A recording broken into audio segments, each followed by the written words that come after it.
Assalamualaikum warahmatullahi wabarakatuh.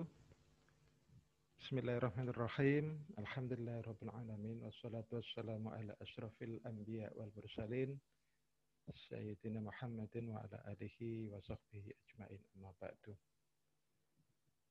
Alhamdulillah pada semester ini kita bisa bertemu kembali untuk mempelajari bersama-sama mata kuliah metodologi penelitian kuantitatif. Sebelum kita mulai, mari kita terlebih dahulu mengawali perkuliahan di semester ini dengan membaca Ummul Quran. Dengan harapan agar kita dimudahkan dalam mempelajari ilmu yang ada di prodi ini, khususnya mata kuliah metodologi penelitian kuantitatif, dan semoga ilmu yang kita peroleh menjadi ilmu yang bermanfaat. Al-Fatihah. A'udzubillahi minasyaitonir rajim.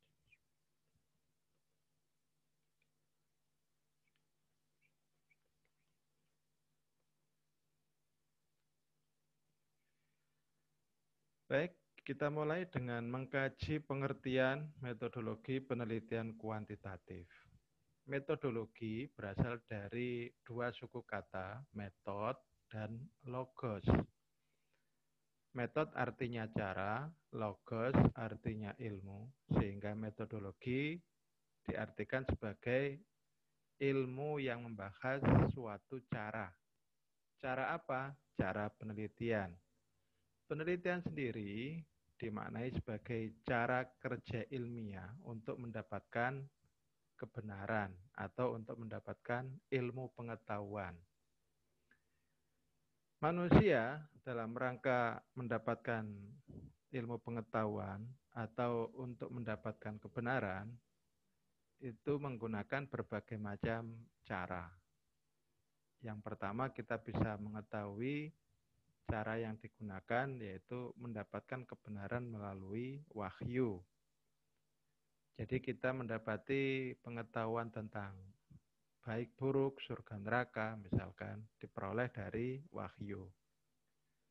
Kadang-kadang manusia untuk mendapatkan kebenaran itu melalui intuisi, melalui mistik. Nah ini saya nggak tahu siapa yang ahli. Nah yang ketiga, kita bisa mendapatkan ilmu pengetahuan atau menghasilkan sebuah kebenaran itu dengan cara kerja ilmiah. Mana yang lebih valid di antara ketiga cara ini? Tentu tidak kita bahas pada forum ini. Nah, tetapi bagi kita sekarang ini yang bergelut di bidang ilmu pengetahuan, maka cara kerja ilmiah ini yang harus kita kuasai. Menjadi aneh jika seorang ilmuwan tidak memahami cara kerja untuk menghasilkan ilmu pengetahuan atau mendapatkan kebenaran. Nanti kita akan kaji mana yang lebih valid di antara berbagai cara menghasilkan kebenaran pada forum lain. Nah, mengapa kita perlu menghasilkan kebenaran, menghasilkan ilmu pengetahuan?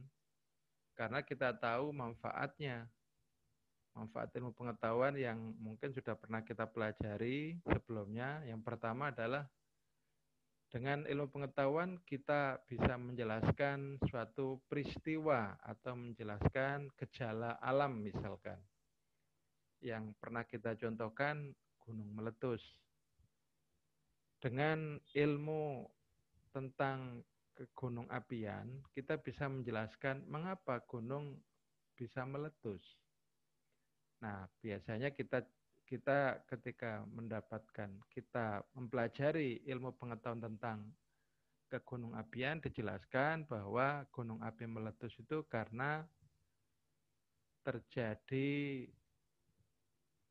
tekanan yang luar biasa besar dari dalam perut bumi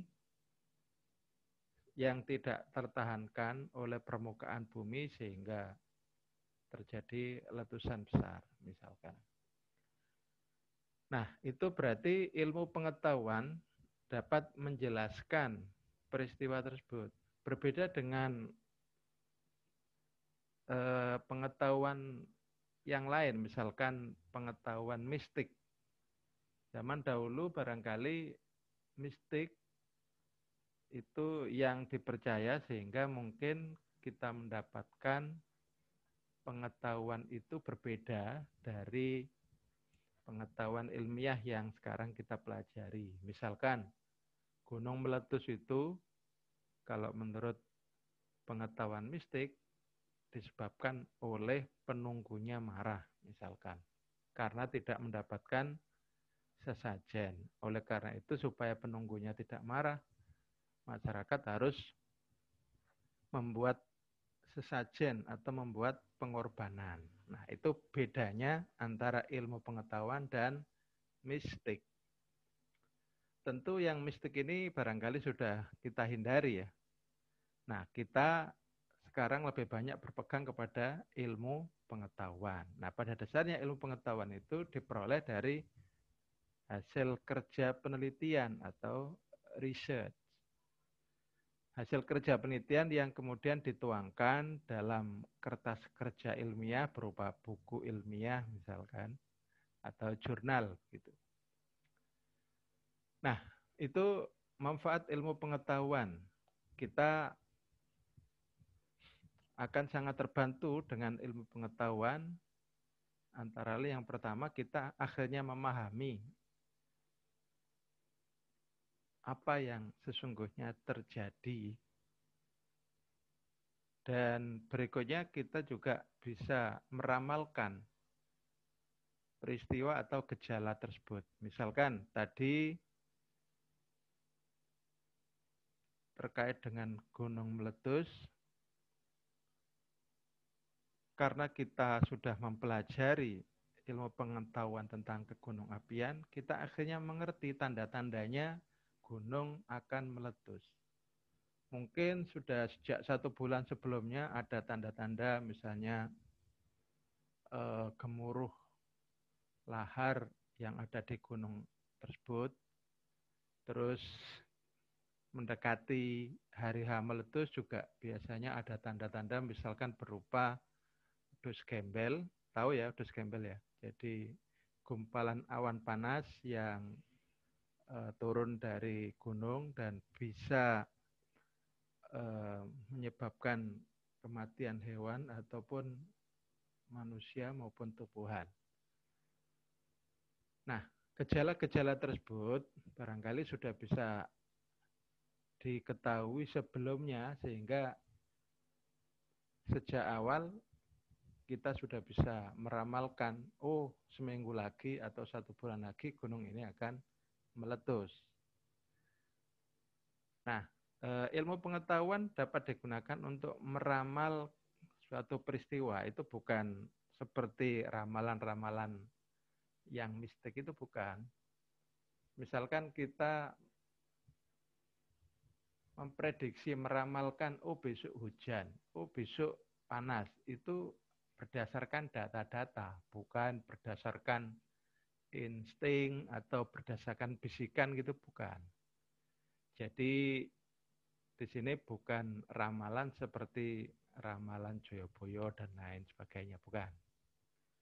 Nah, berikutnya ketika kita sudah mengerti bahwa gunung itu akan meletus gitu, maka kita bisa mengantisipasi dampak buruk yang nanti akan terjadi jika gunung meletus, maka manusia yang berada di radius berapa kilometer harus diungsikan.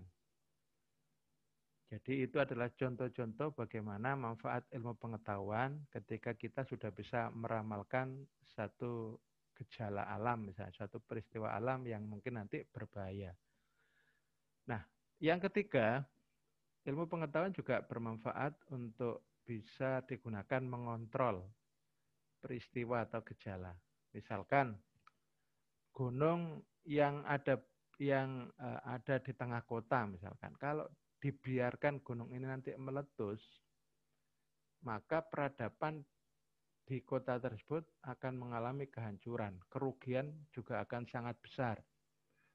Misalkan pembangunan sudah dilakukan sejak lama, membutuhkan biaya yang juga besar, ternyata kemudian hancur begitu saja kan eman. Oleh karena itu boleh jadi dilakukan upaya-upaya untuk mengontrol gunung tersebut misalkan supaya tidak meletus, maka dilakukan upaya-upaya untuk mengalirkan lava atau lahar dari gunung tersebut supaya tidak menggumpal, supaya tidak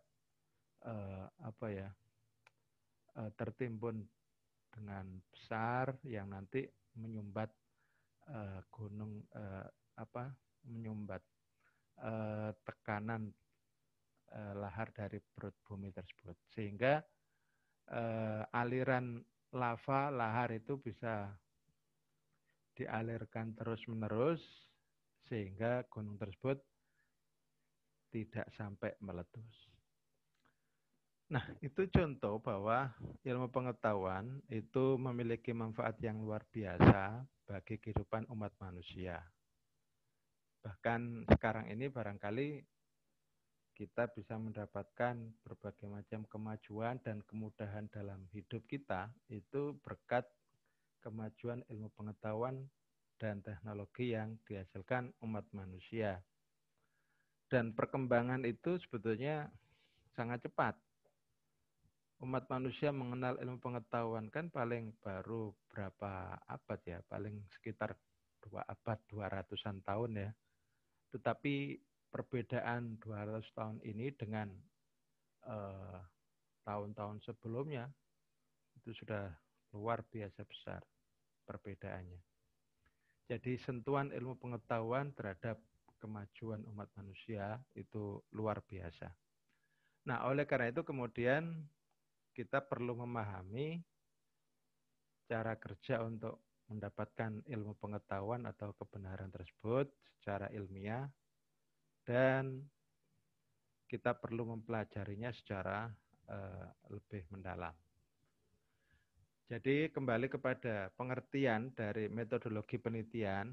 Metodologi penelitian adalah ilmu yang membahas tentang cara melaksanakan kerja ilmiah untuk mendapatkan kebenaran atau untuk menghasilkan ilmu pengetahuan.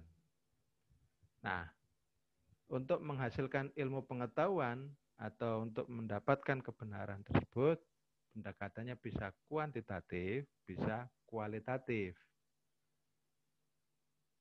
Apa yang dimaksud pendekatan kuantitatif? Yaitu pendekatan penelitian yang menggunakan angka sebagai basis data yang diolah. Adapun pendekatan kualitatif yaitu pendekatan penelitian yang menggunakan kata-kata sebagai data yang diolah untuk menghasilkan kesimpulan atau menghasilkan kebenaran. Bagaimana angka diperoleh? Bagaimana kata-kata diperoleh? Peneliti kualitatif menggunakan alat pengumpul data berupa wawancara atau observasi ketika ingin menghasilkan data berupa kata-kata. Misalkan kita melakukan penelitian terhadap suku Baduy, kita datangi tokoh masyarakat yang ada di sana, kita wawancarai, dan hasil dari wawancara adalah berupa kata-kata atau pernyataan dari tokoh masyarakat tersebut misalkan. Kita juga bisa menghasilkan kata-kata dari observasi kita. Jadi ketika kita mengamati apa yang terjadi di suku Baduy, maka kita ceritakan. Kita transkripkan cerita itu. Kita tuliskan dalam laporan kerja, yaitu di kertas kerja, sehingga cerita tersebut berupa kata-kata atau tulisan yang nanti bisa diolah sebagai data hasil penelitian kualitatif. Nah, berbeda dengan penelitian kualitatif yang tadi datanya berupa kata-kata yang dihasilkan dari wawancara atau observasi, penelitian kuantitatif itu menggunakan data berupa angka. Angka diperoleh dari mana? Peneliti kuantitatif membuat kuesioner atau membuat tes. Kuesioner atau tes terkait variabel yang diteliti. Misalkan kalau IQ, maka misalkan kita menggunakan tes IQ. Maka kita akan peroleh data angka IQ-nya si A, si B, apakah 100, ataukah 105, ataukah berapa, itu merupakan data yang berbentuk angka. Kita misalkan mengukur pemahaman peserta didik. Kita bisa menggunakan salah satu variabel penelitian misalkan berupa tes terkait dengan mata pelajaran akidah akhlak atau Quran hadis misalkan.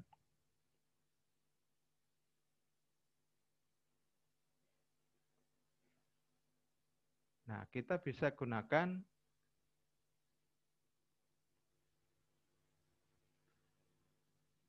pertanyaan-pertanyaan tersebut untuk menghasilkan angka. Misalkan ini ada tes pemahaman Al-Quran hadis. Kalau respondennya misalkan menjawab salah satu dari jawaban dari pertanyaan ini, maka kita bisa ketahui jawabannya salah atau benar. Jika benar, maka pertanyaan nomor 1 ini mendapatkan angka 1 misalkan. Tapi jika salah, maka nilai dari pertanyaan nomor 1 adalah 0. Nah, ini contoh tes. Jadi tes ini merupakan salah satu instrumen untuk mendapatkan data berupa angka. Kalau contoh yang berupa kuesioner, misalkan ini ada contoh berupa angket ya, atau kuesioner. Misalkan kita ingin melakukan penelitian tentang pembiasaan yang ada di satu sekolah.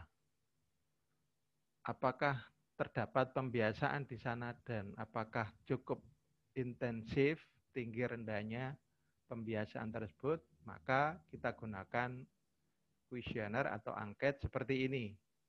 Pertanyaan nomor 1 misalkan, ketika bertemu guru, siswa dianjurkan berjabat tangan dan mencium tangan guru sebagai bentuk penghormatan.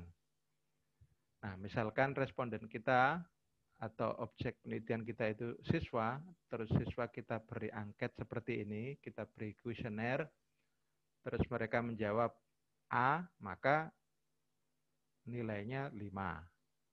Menjawab B, kita kasih nilai 4, terus C nilai 3, D nilai 2, E nilai 1. Nah, hasil dari kuesioner ini tentu kemudian dapat kita ketahui hasilnya adalah berupa angka. Apakah 5, apakah 4, atau 3, atau 2, atau 1, tergantung pilihan jawaban dari responden tersebut. Nah, datanya bisa kita tabulasi, misalkan seperti berikut ini. Nah, ini adalah contoh data yang dihasilkan dari tes. Misalkan anak namanya Ahmad menjawab nomor 1 itu salah, nilainya 0. Menjawab nomor 2 benar, nilainya 1, dan seterusnya sampai pertanyaan nomor 10. Nah, misalkan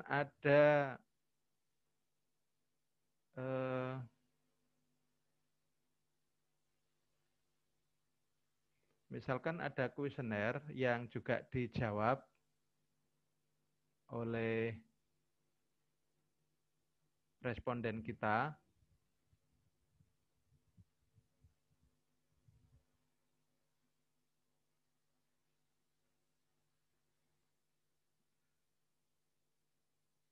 Maka datanya juga bisa kita tabulasi dalam bentuk seperti ini, cuma bedanya tadi angkanya kalau tes itu 1 dan 0 misalkan, tapi kalau kuesioner itu biasanya antara 5 sampai 1. Misalkan ini ada responden namanya Ahmad misalnya menjawab pertanyaan tadi, apakah dianjurkan untuk berjabat tangan dengan guru dan mencium tangannya?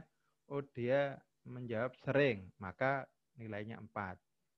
Nomor 2 menjawab misalkan D, nilainya 2. Nomor 3 menjawab C, nilainya 3, dan seterusnya sampai pertanyaan yang nomor 12. Nah, ini adalah data-data yang diperoleh dari kuesioner tadi. Data-data yang berupa angka. Data-data seperti ini nanti akan diolah, dianalisis menggunakan rumus statistik, apakah korelasi, ataukah rumus regresi, ataukah rumus yang lain, sehingga nanti menghasilkan satu angka yang dapat digunakan untuk membuat kesimpulan. Nah, kesimpulan yang dihasilkan dari data yang berupa angka tadi merupakan hasil penelitian kuantitatif. Jadi di sini kita bisa membedakan penelitian kuantitatif dan penelitian kualitatif. Jadi metodologi penelitian kuantitatif adalah ilmu yang membahas tentang cara melaksanakan kerja ilmiah untuk mendapatkan kebenaran atau ilmu pengetahuan berdasarkan data-data berupa angka. Adapun metodologi penelitian kualitatif adalah ilmu yang membahas tentang cara melaksanakan kerja ilmiah untuk menghasilkan kebenaran atau ilmu pengetahuan berdasarkan data-data berupa kata-kata. Dari sini kita sudah sangat jelas apa yang dimaksud dengan metodologi penelitian kuantitatif. Kita sudah bisa membedakan apa itu penelitian kuantitatif dan apa itu penelitian kualitatif. Demikianlah yang kita bahas pada sesi pertama ini. Semoga dapat dipahami dan menjadi ilmu yang bermanfaat. Kita akhiri. Assalamualaikum warahmatullahi wabarakatuh.